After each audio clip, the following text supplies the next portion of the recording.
The world of flight sim offers a nearly endless experience of possibilities, where passionate creators build the most realistic aviation experiences ever dreamed of. It's a digital canvas where thousands of artists and engineers come together to build breathtaking add-ons. But behind all that beauty, a dark economy is booming. A shadow market where the life's work of those creators is being stolen and resold or even given away for free. This is the story of the pirates of Flight Simulator and the developers and game that they're ruining.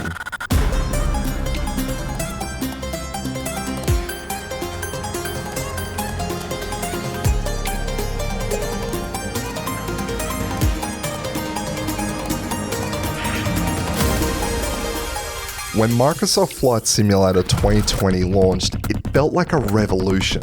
Not just for the incredible graphics, but for the promise of its in-game marketplace. This was supposed to be a new golden age, a secure central hub where third-party developers, the absolute blood life of this community, could sell their creations directly to millions of people. For the first time, it looked like a stable ecosystem was finally possible for the artists who spend literally thousands of hours and dollars crafting hyper-realistic planes and airports that make the sim feel real. And we're not just talking about massive corporations here. These are often small teams, sometimes just one person, driven by a pure love for aviation. They spend months, even years, getting every switch in the cockpit right, perfecting the aircraft's physics, or recreating every single gate at an international airport. The marketplace was the turning point, the gateway to turning passion into a profession. It promised a huge audience and, most importantly, security from piracy through heavy encryption. But the reality of the market is more complex than this. While the official marketplace is somewhat of a fortress, many developers also sell their work on external websites. This gives them way more control and bigger cuts of the profit, but it can also create a huge vulnerability. Now, piracy in flight sim isn't new, and depending on how old you are, it's likely been around since you were born. Even in the days of FS 2004, it was a massive problem, and still today it is. But I wouldn't be making this video unless the tables were starting to turn. Here's the issue. While the official marketplace has remained secure with encryption, it still hasn't been broken. A parallel economy has exploded by targeting add-ons sold outside of it. When a user buys from a developer's personal store, they often download raw files directly. Sometimes they can be encrypted, but sometimes they're not. Those files are then uploaded where people try to crack them or even just release it, sometimes days or even hours after the product was first released. Stories from developers became grim. They'd see their brand new airport, the result of years' work, get illegally downloaded hundreds of times from pirated websites. To put numbers on the damage, one of my good friends, Josh from Impulse Simulations, shared a stat that the sales dropped by a staggering 55 to 72% the moment their product appears on a pirated website. That's not just a statistic, that's a direct hit to the livelihood of people trying to put food on the table or just pay staff. Now, to put even more horrifying numbers on the table, I need to say that these calculations are really rough, so they may not be accurate, but going off real stats that I've gotten from developers and then comparing it against the whole industry of what it's estimated to earn each year. So let's go over it roughly. Piracy isn't just about $30 or $80. From my very rough calculations, we're looking at around $15.6 to $38.5 million lost. Now, again, very rough calculations, but that's almost half the total revenue of the third-party flight sim industry. Now, to put real stats here, a developer shared that a product typically costs between $50,000 to $100,000 to develop to get it to the market.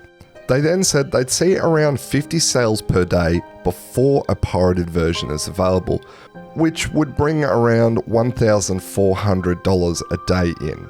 Once a pirated copy becomes available, this drops down to just $200.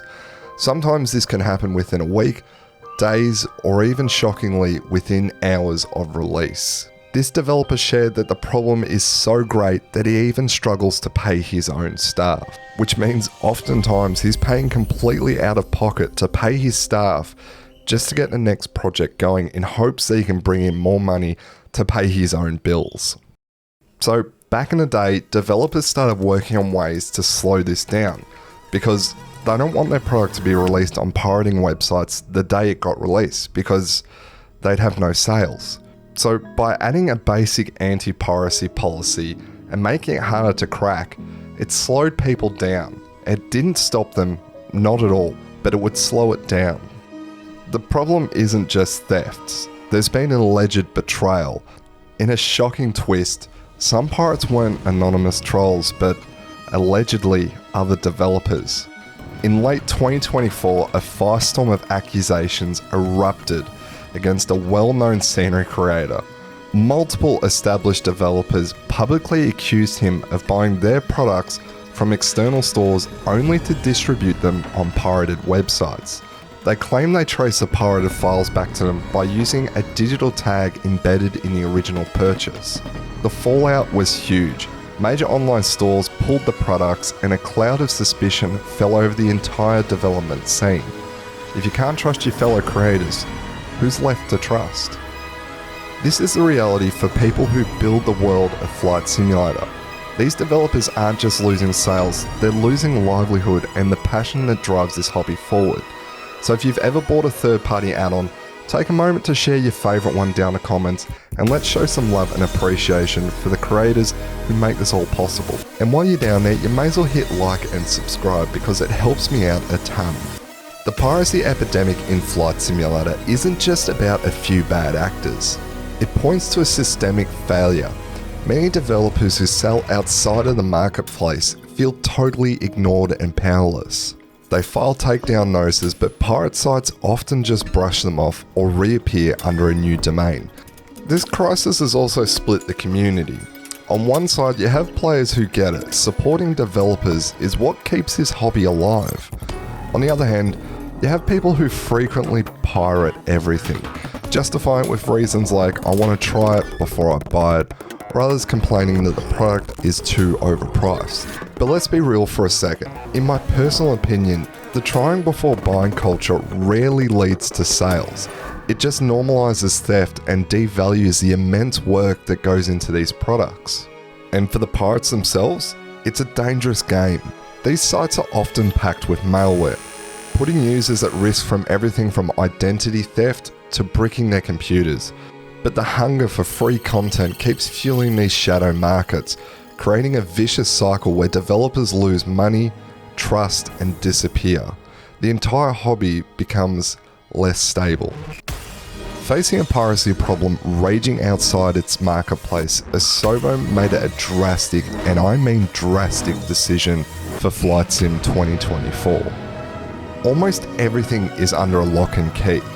Default aircraft, scenery, and even simple configuration files are now encrypted. This seems like a logical move to protect the core simulator integrity, especially with a new career mode.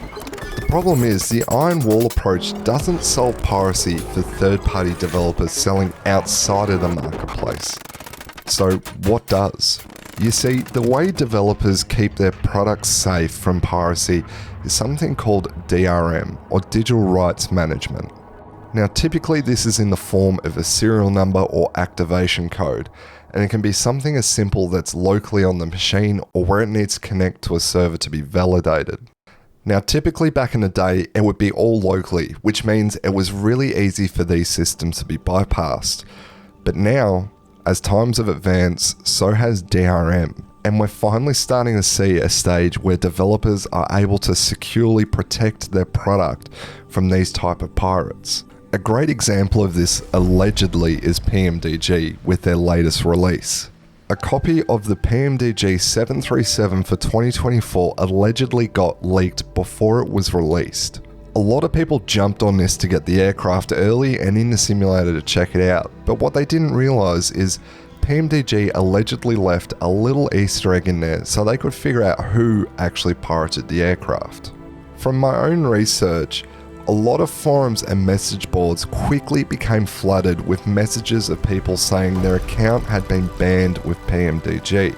An individual even shared a message that they had received from PMDG allegedly stating that they'd need to buy the aircraft and they were aware that this aircraft had been pirated and that's why their account was terminated. But PMDG are not the only ones protecting their products. Through looking at these forum boards, there's many developers and brands that have been deemed uncrackable. And ironically, it's all the add-ons that people want. There's a largely moving trend now of people protecting their property and actually succeeding. Not only that, but there's also clear indications of people wanting to move away from piracy, with people asking questions of upcoming aircraft if they'll likely have DRM protection. Here you can see in one message where someone suggests instead of thinking about cracking it, save $10 a week, and once it releases, they'll have enough money to just buy it. But the truth is, I don't know if there ever will be an end to piracy. There's a lot of pros and cons to people using the Microsoft Store. I know a lot of you are probably sitting there thinking, why don't they just put their products on the marketplace? And while that's a great question, I don't have the exact answer, but I can guess a rough idea why. I'm guessing the marketplace works on a percentage system. What I mean is that Microsoft and Asobo will likely take a percentage of each sale, meaning the profits that a developer could earn are less than what they would with their own store. Now the benefit with the marketplace is obviously you get their encryption and their type of DRM, which keeps the product secure. And for all developers to develop their own DRM, it's just not feasible for everyone. This is a very expensive process and it takes a long time. And oftentimes these developers that are already struggling don't have the time or money to develop their own DRM and simply can't afford to buy a working solution. So sadly, it does leave a lot of people on life support, stuck in a vicious cycle where they just want to build cool things but are nearly at breaking point because they can't afford to pay their own bills, let alone the development of new products. Around 37% of worldwide software is pirated. If we take that same basic math equation to my YouTube channel, it's likely that 37% of you have pirated something, or in numbers, that's around 4,000 of you. Now, I'm not asking to stop piracy. I don't think that will ever happen. But what I do ask is that you take time to consider supporting the developers that make this hobby possible. Whether you're someone that really goes by the try before buying, or you're just a pirate yourself, maybe consider actually buying some products, because it's not just about owning the products, it's also about supporting the development of the next product to come out, because without them, we wouldn't have this amazing hobby. The story of Pirates of Flight Simulator is a cautionary tale. It started with a dream of a golden age for creators and spiraled into a nightmare of theft and betrayal that existed outside the platform. And it's one that's going on right now as we speak. So be sure to go down the comments, leave your support for all the developers that you love, and again, please consider supporting them, because without your help supporting them, we wouldn't have this amazing community. But as always guys, I hope you enjoyed the video. Make sure to give it a like, hit subscribe, make sure you leave a comment down below, support your favorite developer, or leave your own inputs. I'd love to hear what you have to say. But as always, until next time, I'll catch you then. And while you're still here, why don't you click on one of these videos? Come on, you know you want to.